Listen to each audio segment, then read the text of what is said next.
مجھ جیسا انسان آپ کو ڈیزرو نہیں کرتا۔ وہ اس کا سار اس کے پاؤں پر رکھ چکا تھا۔ وہ روحا ایک دم پیچھے ہٹی۔ اسے لاکھ ناراض، لاکھ بدگمان سہی، مگر وہ شخص اس کا مجازی خدا تھا۔ چل ہمیں یوں ہی سرکے۔ تو حاتم اس کی طبیعت کا خیال کیے کمرے میں کھینچ لایا۔ وہ بیڈ پر گھٹنوں میں سر دیے بیٹھی تھی۔ اب مان بھی جائے نا پلیز، وہ اس کے پاس بیٹھتے بولا، اور یہی روحا پگھلی اس کے لمبے والے پلیز پر۔ اس پلیز کے لیے تو وہ جان بھی دے سکتی تھی۔ اس نے سر اٹھا کر حاتم کو دیکھا تو حاتم نے دیکھا اس کی لپسٹک ہلکی ہو چکی تھی اور کاجل پہلے سے زیادہ پھیل چکا تھا۔ وہ مسکرایا۔ وہ آج اتنے اہتمام سے تیار ہوئی تھی اس کے لیے۔ وہ پاگلی سے بکھیر گیا۔ بھلا تبھی ایک نظر اسے دیکھ لیتا تو یہ نوبت ہی نہ آتی۔ اس نے سر جھکائے سوچا، پھر سے کہیں۔ وہ منہ پھلائے ناراضگی سے بولی، کیا؟ روحا مان جاؤ نا پلیز، منہ بناتے ہوئے اس نے خفگی سے دیکھتے ہوئے بولی۔ روحا مان جائیں پلیز۔ وہ اپنے مخصوص انداز میں پلیز کو کھینچ کر بولا تو روحا کی رہی سہی ناراضگی بھی اڑ گئی۔ وعدہ کریں۔ اس کے آگے ہاتھ پھیلایا۔ حاتم نے مسکرا کر اس کے ہاتھ پر ہاتھ رکھا۔ جو سب آج آپ نے کیا آئندہ سے وہ نہیں کریں گے۔ تحقیرانہ انداز، مسکراہٹ۔ آئندہ آپ مجھے کبھی چھوڑنے کی بات نہیں کریں گے۔ مصنوعی خفگی، بالکل نہیں کروں گا۔ مسکراہٹ دبائی۔ اور طلاق والی بات کرنے سے بہتر ہوگا کہ آپ اپنے ہاتھوں سے مجھے زہر دے دیں۔ روحا کیسی باتیں کرتی ہیں۔ اس نے پیار سے اس کے بازو اس کے کندھے پر پھیلائے۔ آپ بہت برے ہیں حاتم۔ وہ اس کے سینے میں منہ چھپائے بولی، آپ بھی بہت اچھی ہیں مسز حاتم۔ وہ اس کے گرد بازو پھیلاتے بولا۔ اس کی بات پر روحا نے ایک ہاتھ اس کے کندھے پر مارا تو اس کی سسکی سی نکلی۔ ایک سرپرائز ہے آپ کے لیے۔ حاتم کے بولنے کی دیر تھی کہ روحا پھر پرجوش ہوئی۔ کیا؟ ایسے نہیں، پہلے اپنی حالت درست کر کے آئیں۔ وہ اس کی آنکھوں میں پھیلے کاجل کو انگوٹھے سے صاف کرتے بولا تو وہ ٹیڑھے منہ بناتی اٹھ بیٹھی۔ دروازے کے پار روحا نے دیکھا کہ قطار در قطار موم بتی سے راہداری بنائی گئی تھی، جبکہ باقی فرش پر پھولوں کی چادر بچھی تھی۔ موم بتیاں پگھل کر ختم ہو گئی تھیں، پھول مرجھا گئے تھے، مگر ان میں حاتم کی محبت کی خوشبو ابھی بھی رچی ہوئی تھی جو ماحول کو دو آتشہ بنا رہی تھی۔ وہ اسے کندھوں سے تھامے راہداری سے گزرتے آگے بلایا، جہاں سفید گلابوں کے درمیان کلیوں سے سوری لکھا تھا۔ یہ سب روحا کو ایک خواب لگا۔ Sorry again. حاتم نے دھیرے سے اس کے کان میں سرگوشی کی تو روحا نے مڑ کر اسے دیکھا۔ بے یقینی تھی اس کی اس محبت پر۔ پھر حاتم نے اس کے پھولوں اور موم بتیوں سے بنے بڑے سے دائرے میں لا کھڑا کیا اور خود اس کا ہاتھ تھامے ایک گھٹنے کے بل بیٹھ گیا۔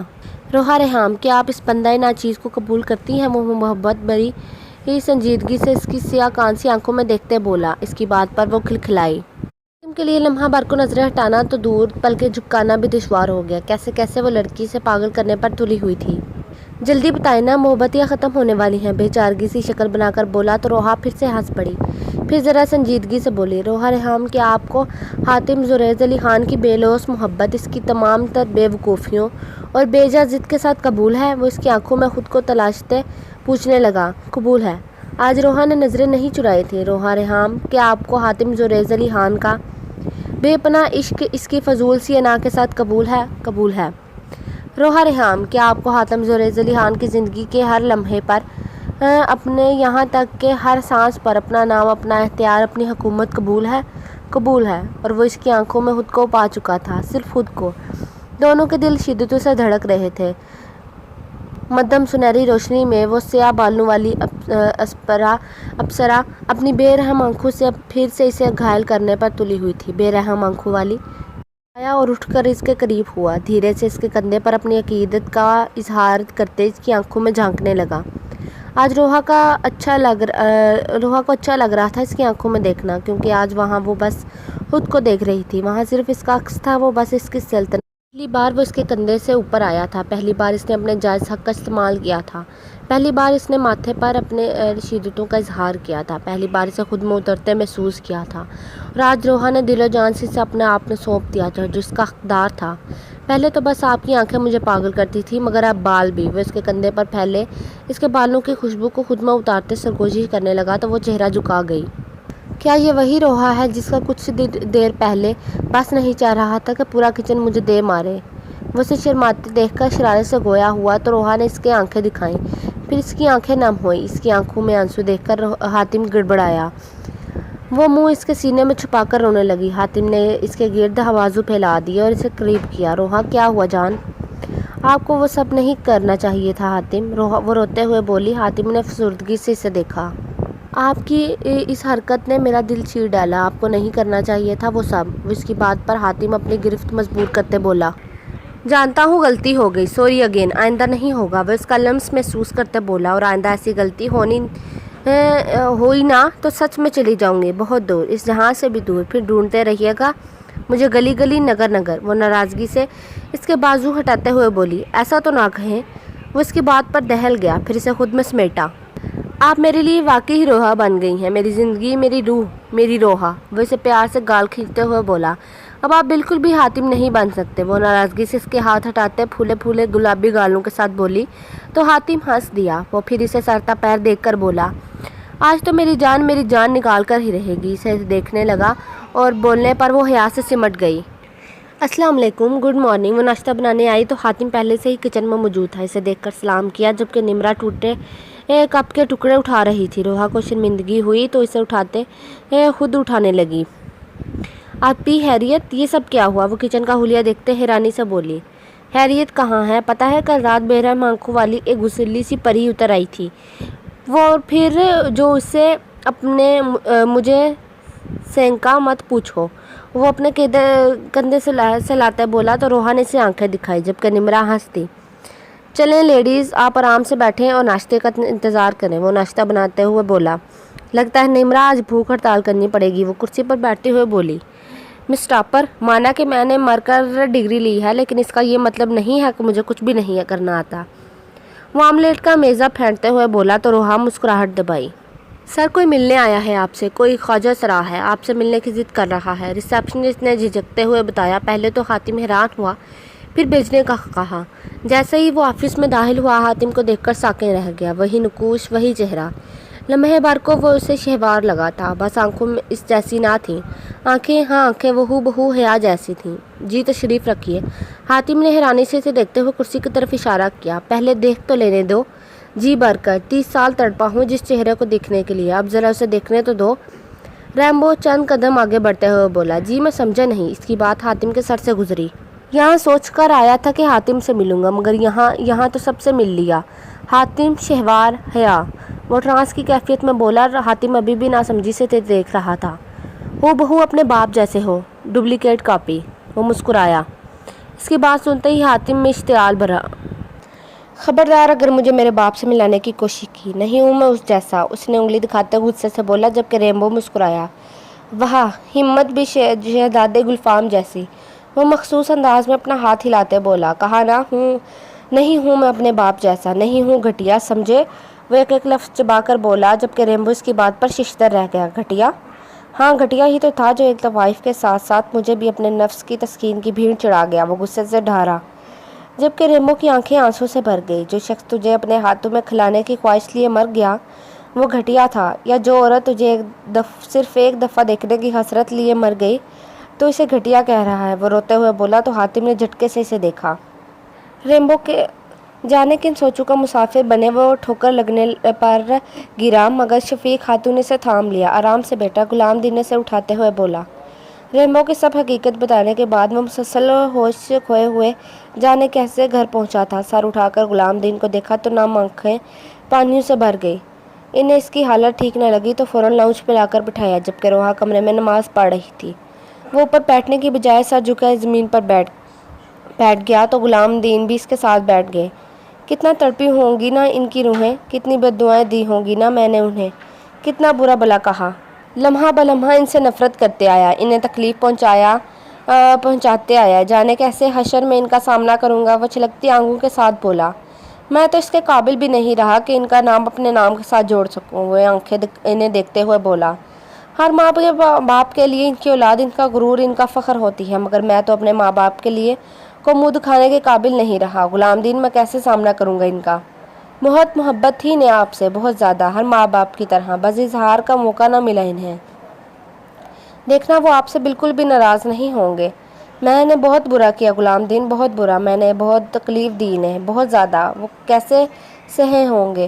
وہ ان کی گود میں سر دیے رو دیا۔ آج غلام دین کے دل سے بھاری پتھر ہٹ چکا تھا، آج وہ پرسکون ہو گئے تھے۔ 30 سالوں کے سفر کو منزل مل گئی تھی۔ ان کے پاس لے چلیں، مجھے ان کے پاس جانا ہے، مجھے اپنے ماں باپ سے ملنا ہے، مجھے لے چلیں۔ وہ چھوٹے بچوں کی طرح گڑ گڑا رہا تھا۔ جب سے قبرستان سے آیا تھا مسلسل خود کو آئینے میں دیکھ رہا تھا۔ اس کو دیکھ کر روحا کا دل دکھا تھا۔ اس کے ساتھ کھڑے ہو کر اس کے کندھے پر ہاتھ رکھا۔ سب کہتے ہیں میں بابا جیسا ہوں، میں انہیں نہیں دیکھ سکا اس لیے خود کو دیکھ کر انہیں ڈھونڈنے کی کوشش کر رہا ہوں۔ سب کہتے ہیں میری آنکھیں میری ماں جیسی ہیں، میں انہیں تو نہیں دیکھ سکا مگر اپنی آنکھوں میں ان کی آنکھیں تلاشنے کی کوشش کر رہا ہوں۔ مہنوز آئینے میں خود کو دیکھتے ہوئے بولا۔ غلام دین نے بتایا بابا نے مجھے یہاں چوما تھا، جانے کیوں آج ان کا لمس ہر پل محسوس ہو رہا ہے۔ وہ اپنے ماتھے پر ہاتھ پھیرتے بولا، جتنا رونا ہے نا آج رو لیں، آئندہ مجھے آپ کی آنکھوں میں آنسو نہیں چاہیے۔ وہ اسے بیڈ پر بٹھا کر ٹیشو باکس اس کے سامنے رکھتی بولی، ایک تو خود روئے جا رہے ہیں ساتھ میں مجھے بھی رلا رہے ہیں، پہلے ہی کل اتنا روئی کہ آج رونے کا موڈ نہیں تھا۔ وہ ٹیشو سے اپنا ناک صاف کرتے بولی، مقصد صرف حاتم کو سنبھالنا تھا۔ اس کی بات پر وہ نہ چاہتے ہوئے بھی مسکرا دیا۔ تھینک یو میری زندگی میں آنے کے لیے، تھینکس مجھے اپنا بنانے کے لیے، تھینکس مجھے ساتھ نبھانے کے لیے، تھینکس مجھے نہ چھوڑ کر جانے کے لیے، تھینک یو مجھے خوشی سے آشنا کروانے کے لیے۔ وہ اسے دیکھتے ہوئے بولا۔ اس کی بات پر روحا نے مسکرا کر اس کے گال پر لڑکتا آنسو صاف کیا۔ میرا آنا تو ازل سے طے تھا حاتم، مجھے تو بنایا ہی آپ کے لیے گیا تھا، تو کیسے نہ آتی۔ یہ تھینک یو مجھے نہیں سے کہیں جس نے مجھے آپ کے لیے بنایا اور آپ کو میرے لیے۔ اس کے مسکرانے پر وہ بھی مسکرایا۔ ایک بات تو بتائیں۔ پیکنگ کرتے اس نے سامنے بیڈ پر بیٹھ کر کپڑے تہہ لگاتے حاتم کو دیکھا۔ ذہن میں نہ جانے کون سا منظر ابھرا تھا۔ کل ان عمرے کی ادائیگی کے لیے روانہ ہونا تھا، ان کے ولیمے کو 2 دن گزر گئے تھے۔ ہاں، وہ مصروف سے انداز میں بہت پیار سے اس کی چادر طے کرتے بولا۔ آپ کو مجھ سے محبت کب ہوئی؟ وہ جھجکتے ہوئے پوچھنے لگی۔ اس کی بات پر حاتم نے حیرت سے سر اٹھا کر اسے دیکھا، پہلے آنکھیں پٹپٹا کر اسے دیکھا، اٹھ کر اس کے پاس آ کر کندھوں سے تھاما۔ جب آپ کو پہلی بار دیکھا تھا، آنکھوں میں اس کی آنکھیں تھیں۔ اچھا، جب گھر آئے تھے؟ وہ سوچتے ہوئے بولی، جب آپ میری گاڑی کے سامنے کودی تھی، حاتم نے ہنستے ہوئے کہا، جبکہ اس کی بات پر روحا کو حیرت کا جھٹکا لگا۔ چند لمحے بے یقینی سے اس کی بات پر غور کرتے وہ منظر یاد کیا، پھر بے یقینی سے چیخی، یعنی وہ بھی آپ تھے؟ وہ بھی مطلب؟ یعنی میٹرک میں ہمارے اسکول والوں نے پرائز ڈسٹریبیوشن کے لیے بڑے بڑے گیسٹ بلائے تھے، سارے بہت اچھے لگے مجھے سوائے ایک سڑے ہوئے انسان کے جس کا مسکرانا بھی گوارا نہ کیا، اور اس سڑے ہوئے انسان نے مجھے پرائز دیا۔ میرا تو دل ہی جل گیا۔ وہ نان سٹاپ ردا سنانے لگی، اور پتہ ہے وہ سڑا ہوا انسان آپ تھے مسٹر حاتم زریز علی خان۔ وہ ہنستے ہوئے بولی، جبکہ اس کی بات پر حاتم حیران رہ گیا۔ اسے وہ ایونٹ یاد تو تھا مگر روحا نہیں۔ ویسے تب آپ پورے میں چھیلے ہوئے آلو ہوا کرتے تھے۔ وہ ہنستے ہوئے اس کی کلین شیو پر چوٹ کر بولی، جبکہ حاتم ابھی تک قسمت کے کھیل پر شدت تھا۔ پھر اس کی بات پر ہنسا اور اسے ہنستے ہوئے تھام کر نظروں کے حصار میں لیا۔ وہ پیار سے بولا، سنائے، شرارت سے گویا ہوئی، سانسیں بھلے ہی اس رب کی عطا کردہ ہیں لیکن… وہ رکا۔ لیکن میری سانس کا جواز تم۔ اس کے کان میں سرگوشی کی تو وہ سر جھکا گئی۔ آپ کو مجھ سے محبت کب ہوئی؟ اس کے چہرے پر بکھرے حیا کے رنگ دیکھتے ہوئے بولی۔ اور کس نے کہا مجھے آپ سے محبت ہے؟ وہ فوراً بولی، نہیں ہے؟ حاتم نے منہ بناتے پوچھا۔ وہ کپڑے رکھتے بولی۔ حاتم پہلے تو اسے دیکھتا رہا کہ کیسے گلوائے، پھر کچھ سوچ کر سنجیدگی سے بولا، ہر مرد کی طرح میری بھی خواہش ہے کہ میری بیوی مجھ سے محبت کرے۔ آپ تو کرتی نہیں تو سوچ رہا ہوں کسی پرپوزل پر غور کر لوں۔ روحا نے سر اٹھا کر اسے دیکھا تو وہ بے حد سنجیدگی سے اس کے کپڑے طے کر رہا تھا۔ ہاں تو ہے، نہیں تو کیا ہوا، کوشش کریں، کیا پتہ ہو ہی جائے مجھے آپ سے محبت۔ وہ جھکے سر کے ساتھ دل میں وسوسے لیے بولی۔ اس کی بات پر حاتم نے چہرے پر دہرانے والی مسکراہٹ کا گلا گھونٹا، اور جب میں کوشش کرتا ہوں تب آپ کی سانسیں اکھڑنے لگتی ہیں حاتم۔ اس کی بات پر روحا نے چیختے ہوئے کپڑے سے مارے تو وہ ہنسنے لگا، پھر ہنستے ہوئے کاغذ اس کے آگے کیا، سائن کر دیں۔ یہ کیا ہے؟ روحا ڈر گئی۔ حاتم مسکرایا، ابھی بھی کہتی ہے کہ اسے محبت نہیں؟ ماں بابا کے نام پر ایک اسکول بنا رہا ہوں، حیا شہوار فاؤنڈیشن، یتیم بچوں کے لیے، آپ کے نام کرنا چاہتا ہوں۔ اس کے بات پر روحا بے یقینی سے مسکرائی۔ میں نہیں چاہتا کہ رشتوں کی آزمائش سے لڑتے لڑتے کوئی اور حاتم بھٹک جائے، کسی اور حاتم کے صبر کا پیمانہ لبریز ہو۔ چاہتا ہوں سب روحا جیسے بنے، صابر۔ وہ اسے دیکھتے بولا تو روحا نے صدقے دل سے رب کا شکر ادا کیا۔ دونوں آزمائے گئے تھے، روحا بھی حاتم بھی، بس فرق اتنا تھا کہ صبر کیا تھا۔ روحا صابر رہی جبکہ حاتم کے ہاتھ سے صبر کا دامن چھوٹ گیا، مگر قسمت نے اسے پھر سے موقع دیا سنبھلنے کا، اور وہ سنبھل گیا۔ قسمت یوں ہی بار بار موقع دیتی ہے پلٹنے کے، سنبھلنے کے۔ 7 سال بعد رونے کی آواز پر روحا نے حاتم کے بازو سے سر اٹھا کر اسے دیکھا، پھر مسکرا کر حاتم کو جھنجھوڑا۔ حاتم وہ فوراً اٹھا۔ الارم بج گیا۔ وہ ہنسی۔ حاتم فوراً اٹھ کر بیبی کارڈ کی طرف بڑھا۔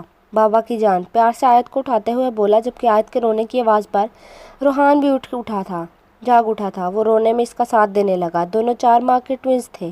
حاتم ان دونوں کو کندھے سے لگائے چپ کروا رہا تھا، جبکہ روحا ہنستے ہوئے پیار سے اسے دیکھ رہی تھی۔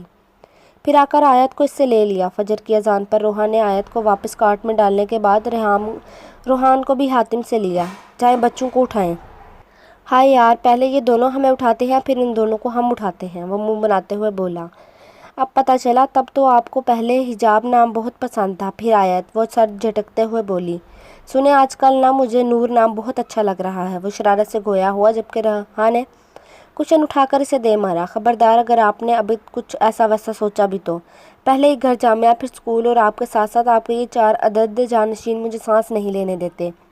اوپر سے PhD کی ریسرچ نے میرا خون چوسا ہوا ہے۔ وہ روحان سی ہوئی۔ وہ ہنستے ہوئے باہر نکل گیا۔ کچھ دیر میں حجاب اور عدی دوڑتے ہوئے کمرے میں آئے اور جھٹ سے اسے سلام کیا تو روحان نے مسکرا کر جواب دیا۔ وہ دونوں بھی ٹوئنز تھے، 5 سال کے، مگر اپنی عمر سے زیادہ سمجھدار۔ چلیں پارٹنرز، نماز کے لیے۔ وہ عدی کو اٹھاتے ہوئے بولا۔ یس پارٹنر۔ انہیں دیکھ کر حجاب فوراً بولی، چلیں بیوٹی، وضو کرنے۔ یس بیوٹی، روحا ہنستے ہوئے بولی۔ یہ ڈائلاگز ان کی روٹین بن چکے تھے۔ نماز کے بعد جو ہی روحا قرآن پاک لے آئی، حجاب اپنا حجاب درست کرتی اس کے جھولے میں آ بیٹھی۔ معمول کی طرح روحا تلاوت کرنے لگی۔ وہ اپنی ننھی سی سمجھ کے مطابق سوال کرتی۔ روحا مسکرا کر اس کی آنکھوں کو دیکھتی، جو ہو بہو حاتم کی آنکھیں جیسی تھیں، بھوری سچی آنکھیں۔ پارٹنر، میرے جتنا تو کوئی ہوتا ہی نہیں مسجد میں۔ ایک وہ مونچھوں والے انکل ہوتے ہیں، اور ایک وہ بڑے پیٹ والے، ایک وہ بوڑھے سے بابا جی، اور ایک ٹوپی والے بھائی، اور ایک وہ نان سٹاپ شروع ہو گیا تھا۔ بس بس، حاتم ہنستے ہوئے بولا اور اس کی آنکھوں میں دیکھا۔ بالکل روحا کی آنکھیں جیسی اس کی آنکھیں تھیں، ایمان کے نور سے روشن سے آنکھیں۔ وہ اس کی انگلی پکڑے قبرستان کے راستے پر چل دیا، اپنوں سے ملنے۔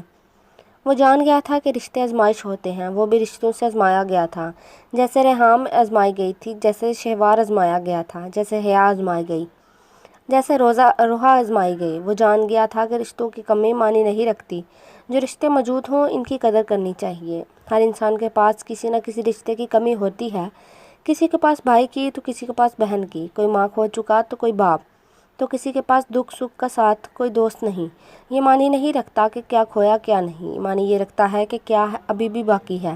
رشتے تو ایک نہ ایک دن چھوڑ ہی جائیں گے، ان کی قدر کرنا سیکھیں، کیونکہ رشتے بار بار نہیں ملتے۔ جو رشتے نہ صحیح جو ہیں، انہیں اپنائیں، محبت بانٹیں، ان کی قدر کریں، کیونکہ رشتے ہر کسی کو نہیں ملتے۔